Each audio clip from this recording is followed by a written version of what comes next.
जय श्री राम। नमस्कार सभी मित्रों को। दोस्तों, मैंने एक सीरीज स्टार्ट किया था लग्ने से यानी प्रथम भाव के स्वामी से लेकर 12 यानी 12 भाव के स्वामी तक सभी भावों में कैसा फल देंगे। तो उसमें मैंने आपको लग्न लग्नेश की स्थिति बता दी है इससे पहले के वीडियो में कि आपके लग्नेश यानी लग्न का स्वामी, फर्स्ट हाउस का स्वामी पहले भाव से लेकर 12वें भाव तक कैसा फल देगा।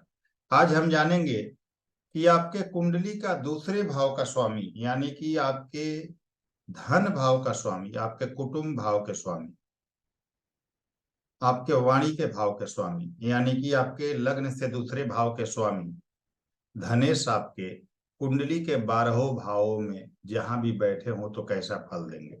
इससे आप स्पष्ट जान सकते हैं कि आपके कुंडली में जो सेकंड हाउस का स्वामी कुंडली के 12 भावों में कहीं भी बैठा हो तो वह कैसा फल देगा, अपनी कुंडली को देखकर आसानी से जान सकते हैं। कोई भी लग्न हो सकता है, कोई भी राशि हो सकती है, सेकंड भाव में कोई भी राशि हो सकता है, उसका स्वामी सभी 12 भावों में कैसा परिणाम देता है। तो मान लेते हैं कि ये एक वृषभ लग्न की कुंडली है और सेकंड हाउस में मिथुन राशि आ रही है। मिथुन राशि आ रही है और 5वें भाव में कन्या राशि यानी कि बुध की राशि आ रही है। अब ये जो कुंडली है इसमें लग्नेश के अति मित्र होते हैं सेकंड हाउस के स्वामी बुध, शुक्र के मित्र होते हैं। लेकिन हम ये भूल जाते हैं कि मित्र होते हैं या शत्रु होते हैं।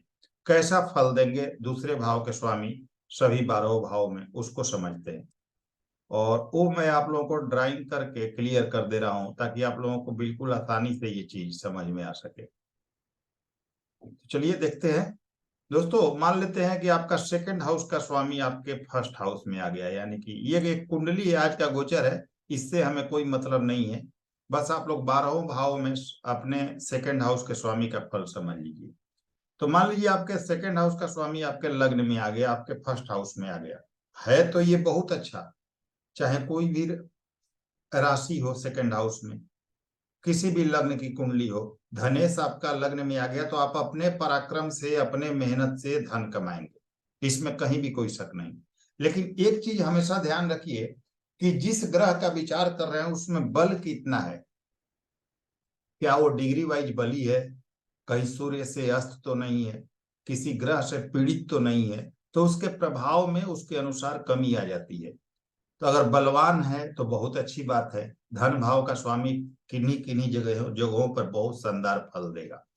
अब जैसे मान लेते हैं धनेश आपका आपके फर्स्ट हाउस में है, आपके लग्न में है, तो आप लग्न क्या है, आप है, आपका शरीर है, तो आप अपने मेहनत, अपने पराक्रम के द्वारा जीवन में बहुत ज्यादा धन अर्जित करेंगे और आपकी चाहत रहेगी हमेशा धन पाना, धन के प्रति आगे बढ़ना, और अपनी मेहनत से सफलता हासिल करेंगे, पैसे, बैंक बैलेंस और नेम फेम सब हासिल करेंगे।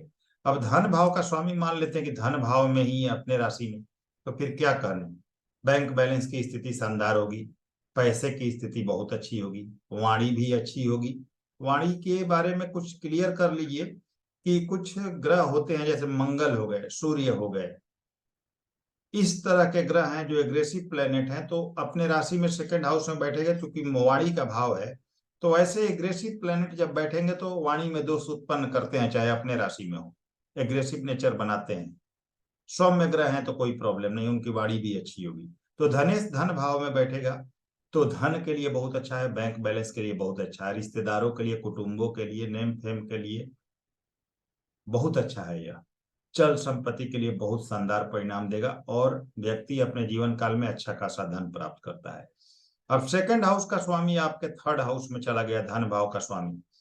थर्ड हाउस किस चीज का है, आपके एफर्ट का, एक्स्ट्रा एफर्ट का, मेहनत का, पराक्रम का, यात्राओं का, छोटे भाई बहनों का। तो सबसे मेन यहाँ पर ये होगा कि धन आपको किस मात्रा से आएगा, तो आपकी मेहनत से। तो अगर आपके धन का स्वामी तीसरे भाव में, तो सबसे पहले मेहनत को बढ़ा दीजिए। बिना मेहनत के जीवन में आपको कुछ भी हासिल नहीं होगा। देर से थोड़ा परिणाम मिलेगा ये हो सकता है, लेकिन मेहनत करेंगे तो 100% परिणाम मिलेगा। और बिना मेहनत के आपको कुछ भी परिणाम नहीं मिलेगा। आराम से अगर आप पड़े रहें तो जीवन में सफलता हासिल नहीं कर पाएंगे। भाग्य भाव प्रतिष्ठी जाएगी तो भाग्य भी साथ नहीं देगा जब तक आप मेहनत नहीं करेंगे। तो मेहनत को बढ़ा दीजिएगा, थर्ड हाउस में है तो सफलता मिल जाएगी। अब चौथे भाव में, दूसरे का स्वामी चौथे भाव में है। अब ये भी देखना है कि मित्र राशि में है, शत्रु राशि में, उसको भी थोड़ा देख लीजिएगा। तो अगर दूसरे का स्वामी चौथे भाव में है तो बहुत अच्छा है, लग्जरी लाइफ आपकी होगी, आप उस तरफ ज्यादा ध्यान केंद्रित करेंगे, सुख साधन बनाने में लगेंगे। मकान वाहन का व्यक्ति जीवन में उपयोग जरूर करता है, मकान वाहन जरूर होते हैं, सुख सुविधा, लग्जरी लाइफ और माता से लगाव जरूर रहता है। अब देखिए कि सेकंड हाउस का स्वामी आपके पांचवें भाव में चला गया। यहाँ तो खैर अपने राशि में आएंगे, लेकिन उससे कोई मतलब नहीं है राशि कौन सी होती है। तो दूसरे का स्वामी पांचवें भाव में आता है, तो ये किस चीज का भाव है पांचवा? आपके बुद्धि विवेक का, ज्ञान का, शिक्षा का, संतान का, एजुकेशन का, लव अफेयर, शादी का। तो दोस्तों व्यक्ति अपने ज्ञान के बल पर, अपनी बुद्धि विवेक के बल पर, अपनी क्षमता बुद्धि कौशल के बल पर बहुत सारा पैसा अर्जित करता है, जीवन में धन एकत्रित करता है। ये बहुत अच्छा है। संतान भी उसके आगे चलकर आर्थिक रूप से मजबूत होते हैं। ये स्थितियां बहुत अच्छी है। ज्ञानवान होता है व्यक्ति, ज्ञान की कमी नहीं होती उसके पास। तो यहाँ भी आपके सेकंड हाउस के स्वामी का फल अच्छा मिलता है। अब आपके छठे भाव में चले गए तो एक चीज अच्छा है, दूसरे का स्वामी छठे से संबंध बनाएगा तो यहाँ जॉब की स्थिति पैदा करेगा, नौकरी की स्थिति पैदा करेगा। अब नौकरी चाहे कैसी भी हो सकती है, छठा भाव किसी भी प्रकार के जॉब को दर्शाता है। अब उसमें 10वां 11वां भाव इंक्लूड हो जाए तो गवर्नमेंट जॉब भी दे देगा, लेकिन और भाव अगर इंक्लूड ना हो तो नौकरी तो जरूर देगा, चाहे आपको प्राइवेट दे। अगर कुंडली में वो स्थिति नहीं बनी तो सरकारी, नहीं तो प्राइवेट स्थिति तक आप जरूर जाइएगा। 10वां 11वां इंक्लूड हो जाए तो आप गवर्नमेंट जॉब भी पा सकते हैं, और स्थिति आपके पक्ष में हुई तो। लेकिन दूसरे का स्वामी छठे भाव में जाएगा तो कर्ज दिलवाएगा। स्वास्थ्य समस्या थोड़ी बहुत यहाँ पर दिखी जाएगी आपकी। कॉम्पिटेटिव आपके जो प्रतिस्पर्धा करने वाले व्यक्ति हैं उसके आप उनकी संख्या आपके सामने ज्यादा होगी, यानी कि कंपटीशन आपके लाइफ में काफी देखा जाएगा। और थोड़ा धन एकत्रित करने के लिए आपको एक्स्ट्रा एफर्ट करना होगा, थोड़ा ज्यादा मेहनत करना होगा, चीजें ज्यादा मेहनत करके प्राप्त होंगी, और बैंक बैलेंस वगैरह के लिए काफी प्रयास करने होंगे। अब सातवें में चला जाए दूसरे का स्वामी, तो ये विवाह के बाद बहुत अच्छे धन की स्थिति को दिखाता है। व्यक्ति दूसरे का स्वामी सातवें में चला जाए तो बिजनेस व्यापार से बहुत पैसा अर्जित कर सकता है, पार्टनरशिप से लाभ प्राप्त कर सकता है, तो ये भी अच्छा है। अब दूसरे का स्वामी आपके आठवें भाव में, 8th हाउस में चला जाए तो क्या होगा? आठवां भाव किन चीजों का है? परेशानियों का है, आयु का है तो मृत्यु का भी है, अनेक कष्टों का भी है। तो लीगल मैटर में धन खर्च होना, स्वास्थ्य संबंधी चीजों में धन खर्च होना, पैतृक संपत्ति का विवाद होना, चोट चपेट वगैरह का योग बनना, स्वास्थ्य समस्या होना, ये सब दिखाई देगा आपको। यानी कि धन संबंधी समस्या और उसमें हमेशा संघर्ष करना, ये निश्चित होगा आपके आठवें भाव में दूसरे भाव के स्वामी जाएंगे तो। अब दूसरे का स्वामी आपके 9वें भाव में चला जाए तो अत्यंत शुभ है। आपका सेकंड लॉर्ड भाग्य भाव में चला गया है, तो भाग्य के सहारे बहुत धन अर्जित कीजिएगा, भाग्य आपका प्रबल रूप से साथ देगा, पिता का सपोर्ट भी आपको हासिल होगा यहाँ। तो ये अच्छा है। लेकिन 1 2 3 4 5 6 आप देख सकते हैं, यहाँ से 1 2 3 4 5 6, तो 6 8 का संबंध बनेगा दूसरे से 9वें भाव का। तो क्या होगा यहाँ पर? पिता के स्वास्थ्य को यहाँ आपको देखकर चलना होगा, उनके स्वास्थ्य संबंधी चीजें आपके लिए थोड़ी परेशान कर सकती है। बाकी भाग्य के लिए, धन के लिए, करियर के लिए स्थिति अच्छी है।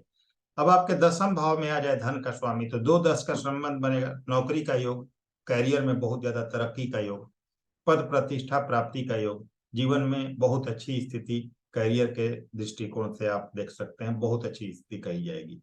अब एकादश भाव में अगर चले गए आपके धन के स्वामी तो ये धन योग बन गया दोस्तों।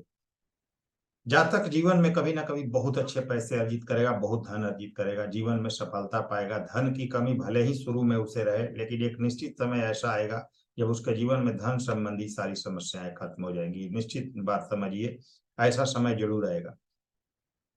इच्छा पूर्ति होगी, उसके डिजायर्स पूरे होंगे, पद प्रतिष्ठा प्राप्त करेगा। अगर दूसरे का स्वामी आपका चला गया 12वें भाव में, तो 12वां भाव किस चीज का? व्यय का, पुलिस मुकदमा, कोर्ट कचहरी आदि, इन सब चीजों को दिखाता है, विदेश को भी दिखाता है। तो विदेश से लाभ, विदेश से संपत्ति लाभ, विदेश में कैरियर बनाना चाहे तो उसका योग बन जाएगा, अन्य स्थितियां अच्छी हुई तो। लेकिन पैसे तो देगा, क्योंकि धन का स्वामी है आपके धन भाव का और 12वें भाव में, लेकिन पैसे आपके पास टिकेंगे नहीं। जिस अनुपात में आएंगे उसी अनुपात में पैसे खत्म हो जाएंगे। ये स्थिति यहाँ पर बनती है। तो ऐसे आप कुंडली के 12वें भाव में सभी भावों के स्वामी का फल देख सकते हैं। अगले वीडियो में हम तीसरे भाव के स्वामी का सभी 12 भावों में फल समझेंगे। एक चीज और समझिएगा दोस्तों, कि ग्रह का बल भी देखना है, जिसका हम विचार कर रहे हैं, सेकंड भाव के स्वामी का ग्रह का बल भी देखना है, किसके साथ दृष्टि युति है वो भी देखना है। इसके बाद राजयोग जो बने हुए वो भी देखना है, दुर्योग जो बने हुए वो भी देखना है। तब हम एक निश्चित कह सकते हैं कि व्यक्ति इस स्तर का धन या ये सफलता प्राप्त करेगा। लेकिन मोस्टली जो मैंने रिजल्ट बताया वो रिजल्ट आपको जरूर मिलेगा जीवन में। तो उम्मीद करता हूँ वीडियो आप सभी को पसंद आई होगी। वीडियो पसंद आई हो लाइक करें, शेयर करें। मैं व्यूअर्स हैं, चैनल को सब्सक्राइब कीजिए। अगले वीडियो में फिर से मिलते हैं, तब तक के लिए नमस्कार, धन्यवाद।